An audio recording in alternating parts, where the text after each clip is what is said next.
সাগর সাগর বাজান বাজান, আমি তোর পা ধরে কইতাছি বাজান, তুই আমারে রেখে যাইস না। তুই আমারে পালায় রেখে গেলে আমি এই বাড়িতে একলা কেমনে থাকুম? তুই আমার একমাত্র পোলা, তোরে ছাড়া আমি বাঁচব না। বাজান বাজান, তুই বৌমারে এই বাড়িতেই থাক, এইখানে কাম কাজ কর, দেখবি আল্লাহ সব ঠিক করে দিব বাজান। কি বললেন? কি বললেন আপনি? ও এই বাড়িতে থাকবে? আপনার ছেলে থাকে তো থাক, আমার কোনো সমস্যা নেই, কিন্তু আমি এই বাড়িতে এক মুহূর্তও থাকবো না। বিয়ের পর থেকে এমনই দেখে আসতেছি, কি এমন উন্নতি হয়েছে হ্যাঁ বলতে পারেন? শুধু চাল ডাল আনলাম, খেলাম, দিলাম, সকালে ঘুম থেকে উঠলাম। শোনেন, এইভাবে কোনোদিনও জীবন উন্নতি হয় না। জীবনে টাকা পয়সার অনেক প্রয়োজন আছে, টাকা পয়সা ছাড়া কারোই কোনো মূল্য নেই। এই শোনো, তুমি কি এইখানে থাকবে নাকি আমার সাথে যাবে? আরে বাদ দাও তো মায়ের কথা, আমি তোমার সাথে তোমার বাড়িতে যাবো বলে তো রেডি হয়ে গেছি নাকি? তুমি একটা কথা বললে না, এই বাড়িতে থাকলে জীবনে কোনো কিছু হবে না। আমি তাই তো সিদ্ধান্ত নিয়েছি, তোমার সাথে তোমার বাড়িতে যাব। যাওয়ার পর তোমার আব্বা আমাকে বিদেশে যাওয়ার ব্যবস্থা করবে, আমি সোজা বিদেশে চলে যাবো। বাজান বাজান, তুই এটা কি কস? আমি তো শুনছিলাম তুই শ্বশুর বাড়িতে যাইতাছ, কিন্তু এখন তো শুনতাছি তুই বিদেশ যাবি। বাজান, তুই বিদেশের মাটিতে যাই কি করবি, কেমনে থাকবি? আমি মায়ের মনটা কেমনে বোঝাবো বাজান? এই শুনেন, আপনার এই ন্যাকা কান্না বন্ধ করেন বলতেছি। আপনার এই ন্যাকা কান্না দেখলে আমাদের তো জীবন চলবে না, তাই না? এই চলো তো, তুমি চলো। সাগর সাগর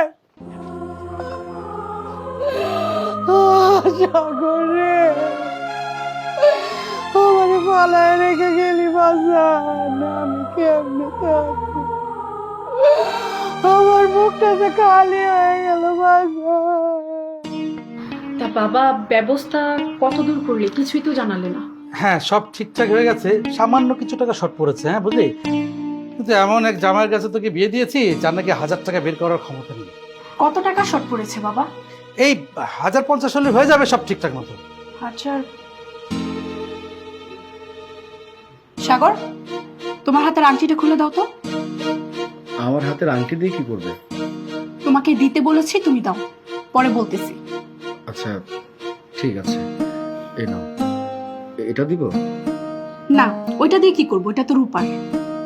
বাবা, এটা গিয়ে তুমি বিক্রি করে দেখো কত টাকা হয়, আর বাদ বাকিটা তুমি ম্যানেজ করে দিবে। আরে তুমি এটা কি কাজ করছো? আমি তো কিছু বুঝতে পারছি না। আমার মা অনেক কষ্ট করে শখ করে আংটিটা বানিয়ে দিয়েছিল। আমি তো এখন মায়ের সাথে নেই, কদিন পর বিদেশে চলে যাব।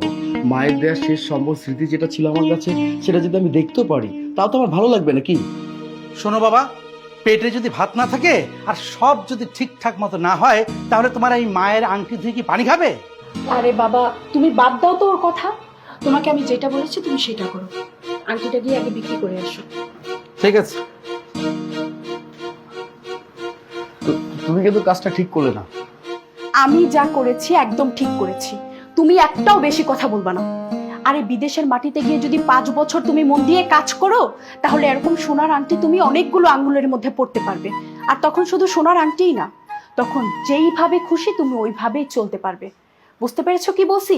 আরে তুমি সামান্য একটা আংটির মায়া ছাড়তে পারতেছো না, আর আমার বাবা যে তোমাকে কতগুলো টাকা ব্যবস্থা করে দিচ্ছে বিদেশে যাওয়ার জন্য ওইটা। আর শোনো, বিদেশের মাটিতে গিয়ে কোনো বিলাসিতা করার প্রয়োজন নেই, বুঝতে পেরেছো কি বলছি? কারণ ওইখানে তোমাকে কেউ চিনবেও না, অতটা কেউ তোমাকে জানবেও না। একবেলা যদি তুমি খেয়ে থাকো, 2 বেলা চেষ্টা করবে না খাওয়ার জন্য, কারণ ওইখানে যাচ্ছ তুমি টাকাটা সেভ করার জন্য। বুঝতে পেরেছো কি বলছি? 5 বছরের প্রত্যেকটা টাকা, প্রত্যেকটা দিনের টাকা আমি পাই টু পাই হিসাব করে তোমার কাছ থেকে রাখবো। একটা দিনের টাকাও মিস যেন না যায়। সময় মতো ঠিকঠাক মতো তুমি দেশে টাকা পাঠাবে। বুঝতে পেরেছো? ঠিক আছে, আমি সবকিছু বুঝতে পেরেছি। বলি, ওই মাসের থেকে এই মাসে তোমার টাকা এত বেশি কেন খরচ হলো? না মানে আসলে হয়েছে কি, এই মাসে আমরা সবাই মিলে 2 বার গরুর মাংস খাইছিলাম। কি বলি, ওইখানে কি তুমি খাওয়া দাওয়া করার জন্য গেছো নাকি কাজ করার জন্য গেছো? হ্যাঁ, এই তুমি যদি ওইখানে সবার সাথে তালে তাল মিলিয়ে চলো তাহলে তো হবে না। কারণ তুমি যদি এই মাসে টাকা পাঠাতে, তাহলে বাবার 5 লক্ষ টাকা আমাদের সুদ হতো। আমাদের কি টাকা পয়সা জমাতে হবে না? আমাদের কি ভবিষ্যৎ আছে না? আরে বাবা, একসাথে চলতে গেলে তো অনেক কিছু তাল মেলাতে হয় নাকি? দেখো, তোমার এসব তাল মেলানোর কথাবার্তা বাদ দাও বলতেছি। আমার ছোট বোনটা যে তোমার কাছে আইফোন চেয়েছিল সেটা কি তোমার মনে আছে? শোনো, গত মাসে যেভাবেই হোক তুমি আইফোন পাঠাবে। কিভাবে পাঠাবে না পাঠাবে সেটা আমি জানি না, কারণ আমার কাছে আমার ছোট বোনের আবদার অনেক কিছু, বুঝতে পেরেছো? আইফোন পাঠাবে যেভাবেই পারো। আচ্ছা ঠিক আছে, আমি চেষ্টা করব। এখন তাহলে রাখি। ঠিক আছে, তাহলে আমি এখন রাখছি, আমার রান্না বান্না করতে হবে। এটা কোনো কথা? আমার বাবা কত কষ্ট করে টাকা পয়সা ম্যানেজ করে তাকে বিদেশে পাঠালো, আর সে ওখানে বসে বসে 2 বেলা 2 বার বাজার করে করে এনে এনে সে গরুর গোস্ত রান্না করে খায়, তাও আবার সবাইকে নিয়ে। নীলা, নীলা, বাবা তোমরা কোথায়? এদিকে এসো। তোমরা সবাই কেমন আছো? আমরা সবাই কেমন আছি সেটা তোমার পরে জানলেও চলবে, তার আগে তুমি আমাকে বলো, তুমি কোন সাহসে আমাকে কোনো কিছু না জানিয়ে তুমি বিদেশ থেকে ডাইরেক্ট বাসায় চলে আসছো? আরে তুমি এইভাবে কথা বলছো কেন? আমার 5 বছরের মেয়াদ শেষ হয়ে গেছে, তাই আমি বাড়িতে চলে আসছি। আচ্ছা কেন কেন আসলে তুমি? আরে বিদেশের বাড়িতে অনেকেরই তো এরকম মেয়াদ শেষ হয়ে যায়, তাই বলে হুট করে এরকম দেশে কেউ চলে আসে? হ্যাঁ, তারা কোনো না কোনোভাবে চুরিধারি করে কোনো একটা কাজ বের করে নেয়, আর সেই কাজটাই করতে। এখন বিদেশ থেকে যে বাড়িতে চলে আসছেন, কি করে খাবেন? পারবেন না তো মানুষের বাসায় কামলা দিয়েও খেতে। কি কাজ করে খাবো মানে? তুমি এসব কি কথা বলছো? বিদেশে তো 5 বছরের মতো কাজকর্ম করলাম, দেশে যেহেতু চলে আসছি চিন্তা করলাম দেশে একটা ভালো ব্যবসা বাণিজ্য করবো। ব্যবসা করবে? টাকা এনেছো তো? টাকা ছাড়া তুমি কি দিয়ে ব্যবসা করবে? হ্যাঁ, টাকা এনেছি মানে? তোমার কি মাথা খারাপ হয়ে গেছে? তা ঠিক আছে বলো তো, আমি 5 বছরে বিদেশের মাটিতে এত কষ্ট করে টাকা পয়সা ইনকাম করেছি, সমস্ত টাকা তোমার অ্যাকাউন্টে পাঠিয়েছি। শুধু তাই না, এই মাসে তো 1 লক্ষ টাকা তোমার অ্যাকাউন্টে পাঠিয়েছি। যে টাকা তোমাকে দেয়া হয়েছে সেই টাকা দিয়ে বড় একটা ব্যবসা বাণিজ্য করা যেতেই পারে। কিসের টাকা? কোন টাকার কথা বলতেছো তুমি? তাছাড়া তুমি কে বলো তো যে তুমি আমার অ্যাকাউন্টে টাকা পাঠাবে? তুমি আমার অ্যাকাউন্টে কোনো টাকা পয়সা পাঠাওনি। তোমাকে তো আমি চিনতেই পারলাম না। কে তুমি? বাড়িতে কি করে ঢুকলে? আরে এসব তুমি কি কথা বলছো? আমাকে তুমি চিনতে পারছো না মানে? মানে আমি বলছি, শোনো, তুমি ভুল করেছো, তুমি ভুল করে অন্য বাড়িতে ঢুকে গেছো। আপনাকে তো আমরা চিনতেই পারতেছি না, আপনি কে আর এই বাড়িতে কি জন্য আসছেন? আরে তোমরা কি সব আচরণ করছো? এইটা আমার শ্বশুর বাড়ি, তুমি আমার বউ, তুমি আমার শালিকা, আমি এখানে আসবো না তো কোথায় আসবো? এই ছোট লোকের বাচ্চা, গরিবের বাচ্চা, কে তোর বউ? হ্যাঁ, মুখ সামলিয়ে কথা বলে দিচ্ছি, আর একবারও যদি তোর ওই মুখে আমাকে বউ বলেছিস তাহলে আবার হাতটা দেখছিস ডাইরেক্ট তোর গায়ে উঠে যাবে। হাই, যাও যাও, এই বাড়ি থেকে এখনই বেরিয়ে যাও, আর কোনোদিন যেন তোমাকে আমার বাড়ির আশেপাশে না দেখি। বাবা, আপু, তোমরা কথা বলো, আমি ইফাকে দেখিনি টলি ব্যাগে কি আছে। এই দাঁড়াও, তুমি টলি ব্যাগটা খুলবে না। টলি ব্যাগটার ভিতরে আমার টাকা পয়সা অনেক কিছু আছে, ঠিক আছে? সরি, আপনার টলিব্যাগ মানে কি বলতেছেন আপনি এসব? আপনাকে তো আমরা চিনিই না, আপনার টলিব্যাগ কি করে এই বাড়িতে আসবে বলেন তো? যদি নিজের ভালো চান তাহলে এই বাড়ি থেকে চলে যান। ঠিক আছে, আমি এই বাড়ি থেকে চলে যাব।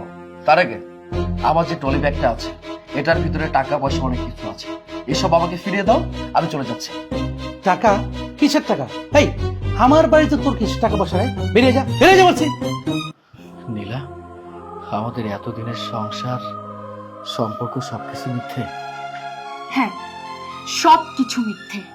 আরে আমি তো তোকে শুধু আমার প্রয়োজনে ব্যবহার করেছি, এখন আমার প্রয়োজন শেষ, মানে টাকা পয়সা সবকিছু এখন আমার হাতের মুঠোয়। তোকে এখন আমার না হলেও চলবে। আর শোন, তুই তোর মায়ের ছেলে, তোর মায়ের কোলে ফিরে যা, তোকে এখন আমার কোনো প্রয়োজন নেই। আর একটা কথা কান খুলে শুনে রাখ, তোকে আমি ডিভোর্স দিয়েছি কিন্তু 3 মাস আগে। আমি জয় নামের একটা ছেলেকে বিয়ে করেছি। না, এইসব মিথ্যে কথা, আমি বিশ্বাস করি না, আমি বিশ্বাস করি না। শোন, তুই বিশ্বাস করলে কি আর না করলে কি আমাদের কিচ্ছু যায় আসে না।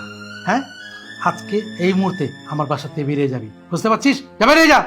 তোর মতো ছাগল পাগলের সঙ্গে কথা বলে আমরা আমাদের সময় নষ্ট করতে চাই না, বুঝলি? যা, চলে যা তুই। আর কোনোদিনও যেন তোর এই ছায়াটাও আমাদের বাড়ির 3 সীমানাতে না পড়ে।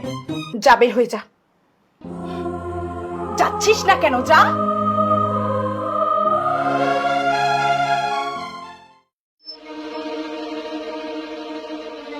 চল দেখি লাগেজের মধ্যে কি কি আছে।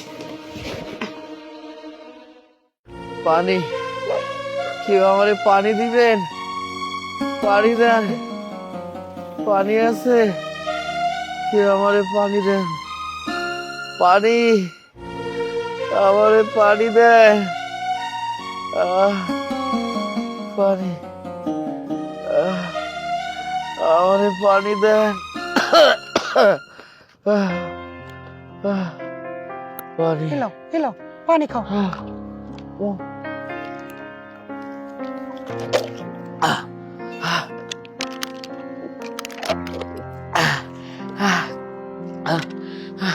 আপনার কাছে কি খাওন আছে? আমারে খাওন দেন, আমি অনেকদিন কিছু খাই নাই, আমারে খাওন দেন। সাগর, বাজান, তুই এনে কেন? তুই রাস্তায় কেন? তুই না বিদেশে গেছিলি, অনেক বড় লোক হইতে চাইছিলি, তাহলে তুই আজকে রাস্তার পাগল কেন? মা, তুমি আর এইভাবে কইও না। তুমি তোমার পায়ে জুতা দিয়ে আমার ইচ্ছা মতো মারো, আমার গালে মারতে মারতে আমারে মাইরে ফেলো। আমি তখন মানুষ ছিলাম না, অমানুষ হয়ে গেছিলাম। আমি তোমার মনে কষ্ট দিয়ে বিদেশের মাটিতে গেছিলাম মা। বিদেশের মাটিতে যাওয়ার পর রইদে পুইরা বৃষ্টিতে ভিজা টাকা পয়সা ইনকাম করছিলাম, কিন্তু আমি তো জানতাম না এই কামাইয়ের টাকা পয়সা ধন সম্পদ আমার না। তুমি জানো মা, ওই নীলা আমার লগে বেইমানি করছে। নীলা, নীলার বাপ, নীলার বই আমার টাকা পয়সা ধন সম্পদ সবকিছু আত্মসাৎ কইরা আমারে বাড়ি থেকে বের করে দিছে। আমার টাকা পয়সা ধন সম্পদ যা কিছু ছিল সবকিছু আত্মসাৎ করে দিছে। তুমি এখন কইতে পারবা আমি প্রবাসী হইয়া কেন রাস্তার পাগল? এটা তুই কি কইতাছিস বাজান? হেরা তোর টাকা কেমনে নিল? তুই কি বিদেশ যাওয়ানোর আগে তোর নামে এখন করে যাস না? না মা, এইটা তো সব থেকে বড় ভুল করছি। আমি তোমার মনে আঘাত দিয়া ওই অমানুষ জানোয়ার নীলার হাত ধরে চলে গেছিলাম। তারপর যখন বিদেশের মাটিতে গেলাম, আমার নামে আমি কোনো অ্যাকাউন্ট করি নাই। যাওয়ার পরে কষ্ট করে যা টাকা পয়সা ইনকাম করছি সব টাকা নীলার অ্যাকাউন্টে পাঠিয়ে দিছি। এইটা আমার জীবনে সব থেকে বড় ভুল ছিল।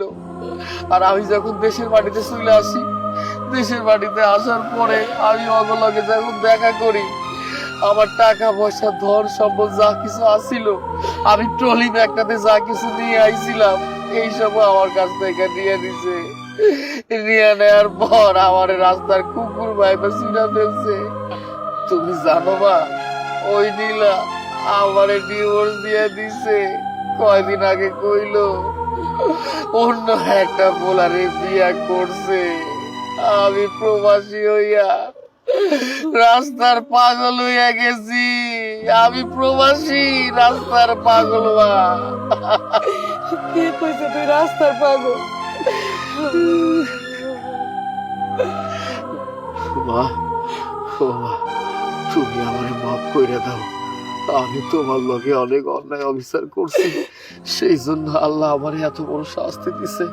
তুমি যদি আমারে মাফ করে না দাও মা, তাইলে তো আল্লাহ আমারে মাফ করবো না। না রে বাজান, সন্তান যতই অন্যায় করুক, মা বাবার সামনে যখন আসে তখন সব বইল্লা সন্তানের বুকে টাইনা নেয়। আমি তোরে মাফ করে দিছি বাজান। চল বাড়ি চল বাজান, চল বাড়ি চল। বাজান